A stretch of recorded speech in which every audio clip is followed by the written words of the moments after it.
एक समय की बात है, एक दिन एक राजा के दरबार में अरब देश का एक व्यापारी आया।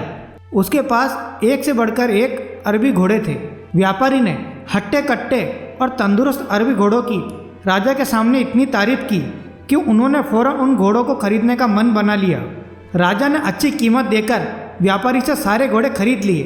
व्यापारी खुशी खुशी वापस चला गया। राजा बहुत खुश था, लेकिन जब घोड़ों को रखने की बात सामने आई तो समस्या खड़ी हो गई, क्योंकि सारे अस्तबल पहले से ही भरे हुए थे। उनमें नए घोड़ों को रखने के लिए कोई स्थान नहीं था। इस समस्या का निदान राजगुरु ने सुझाया। राजगुरु ने राजा को परामर्श दिया कि जब तक इन घोड़ों को रखने के लिए एक नया अस्तबल तैयार ना हो जाए, क्यों ना एक एक घोड़ा हम मंत्रियों, दरबारियों और प्रजा में बांट दें। वे लोग उन घोड़ों की देखभाल करेंगे और उसके बदले हर महीने उन्हें एक स्वर्ण की मुद्रा दी जाएगी। राजा को राजगुरु की ये सलाह जच गई और उन्होंने वे घोड़े अपने मंत्रियों और दरबारियों में बंटवा दिए और जो घोड़े बचे थे वे प्रजा में बांट दिए गए। महाराज का आदेश था, इसलिए सब लोग चुपचाप घोड़े लेकर अपने घर चले गए। एक स्वर्ण मुद्रा में उन घोड़ों के चारे का प्रबंध करना और उनकी देखभाल करना बहुत कठिन था, लेकिन वे राजसी घोड़े थे, इसलिए उनकी देखभाल में कोई लापरवाही नहीं बरती जा सकती थी। सब अपना पेट काट कर घोड़ों की देखभाल करने लगे। उनमें से एक घोड़ा एक बुद्धिमान व्यक्ति को भी मिला। उसने वह घोड़ा अपने घर ले जाकर एक छोटी सी अंधेरी कुटिया में बांध दिया और उस कुटिया में छोटी सी एक खिड़की बनी हुई थी। उस खिड़की से वो बुद्धिमान व्यक्ति रोज शाम थोड़ी सी सूखी घास घोड़े को खिलाया करता था। घोड़ा दिन भर भूखा रहता था, इसलिए जैसे ही शाम को खिड़की से सूखी घास देखता लपक कर उसे खा लेता। दिन बीतते गए और वो दिन भी आ गया जब अरबी घोड़ों का अस्तबल बनकर तैयार हो गया। जिन मंत्रियों, दरबारियों और प्रजा के पास अरबी घोड़े थे, उन्होंने चैन की सांस ली। इतने दिनों में घोड़े की देखभाल के कारण सबके घर का बजट बिगड़ गया था। कई लोगों पर तो कर्ज भी चढ़ गया था। खैर, वे घोड़े लेकर राजमहल पहुँचे।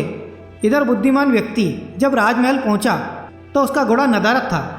महाराज के पूछने पर वो बोला, महाराज क्या बताऊं, वो घोड़ा बहुत ही ज़्यादा खूंखार हो गया है, किसी पर भी हमला कर देता है। मुझ में तो इतना साहस नहीं है कि उसके अस्तबल में घुस जाऊं, इसीलिए मैं उसे नहीं ला पाया। महाराज कुछ कहते इसके पहले राजगुरु बोल पड़े, महाराज इस व्यक्ति की बात पर विश्वास नहीं किया जा सकता। अवश्य ही घोड़ा सही सलामत नहीं है, इसीलिए ये व्यक्ति बहाना बना रहा है। हमें वहाँ जाकर वास्तविकता का पता लगाना चाहिए। महाराज ने राजगुरु को कुछ सैनिकों के साथ बुद्धिमान व्यक्ति के घर जाकर घोड़े को लाने का आदेश दिया। राजगुरु सैनिक लेकर बुद्धिमान व्यक्ति के घर पहुंच गए। साथ में बुद्धिमान व्यक्ति भी था। बुद्धिमान व्यक्ति ने उसे वह कुटिया दिखाई जहां घोड़ा बंधा हुआ था। राजगुरु जब कुटिया के पास पहुंचे तो बुद्धिमान व्यक्ति बोला, राजगुरु जी संभल के, घोड़ा सच में बहुत खूंखार हो गया है। आप पहले खिड़की से उसका मुआयना कर लीजिए। राजगुरु ने भी सोचा कि पहले खिड़की से ही मुआयना करना ठीक रहेगा। वह अपना मुंह खिड़की के पास ले गए। दिन भर से घोड़े ने कुछ नहीं खाया था। बुद्धिमान व्यक्ति शाम के समय ही उसे सूखी घास दिया करता था, इसलिए जैसे ही राजगुरु खिड़की के पास अपना मुंह लेकर गए तो उनकी दाढ़ी को सूखी घास समझकर घोड़े ने मुंह में दबा लिया और खींचने लगा। राजगुरु दर्द से चीख पड़े।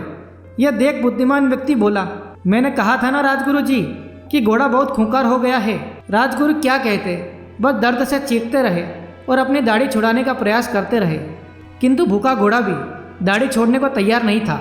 आखिरकार सैनिकों द्वारा तलवार से दाढ़ी काट कर अलग कर दी गई, तब जाकर राजगुरु की जान छूटी। उसके बाद राजगुरु ने सैनिकों को आदेश दिया कि वे घोड़े को पकड़कर राजमहल ले चले। घोड़े को राजमहल में महाराजा के सामने लाया गया। राजा ने जब घोड़े को देखा तो आश्चर्यचकित रह गए। इतने महीने ढंग से कुछ खाने पीने को न दिए जाने के कारण उसका शरीर सूख गया था और वह एकदम मरियल दिख रहा था। अपने घोड़े की हालत देख महाराज बहुत क्रोधित हुए और बुद्धिमान व्यक्ति से बोले, ये क्या हाल कर दिया तुमने घोड़े का। बुद्धिमान व्यक्ति बोला, महाराज एक स्वर्ण मुद्रा में मैं इसे जितना दाना पानी दे सकता था उतना मैंने दिया। बाकी लोग आपके डर से अपना पेट काट काट कर घोड़े की देखभाल करते रहे। और वह आगे कहता गया, महाराज राज्य के राजा का धर्म प्रजा की देखभाल करना है, न कि उन पर अतिरिक्त बोझ डालना है। इन घोड़ों की देखभाल करते करते और उन्हें बलवान व तंदुरुस्त बनाए रखने में आपकी प्रजा दुर्बल हो गई है। आप ही बताइए महाराज, क्या यह उचित है? महाराज को बुद्धिमान व्यक्ति की बात समझ आ गई और उन्हें अपनी भूल का एहसास हो गया। अपनी इस भूल के लिए उन्होंने सबसे क्षमा मांगी और उन लोगों को इन महीनों में जो खर्च हुआ था उसकी भरपाई भी दी। तो दोस्तों, आपको इस वीडियो से क्या सीखने को मिला हमें कमेंट बॉक्स में बताइए। वीडियो अच्छा लगा हो तो प्लीज़ लाइक कीजिए और चैनल को सब्सक्राइब कीजिए। धन्यवाद दोस्तों।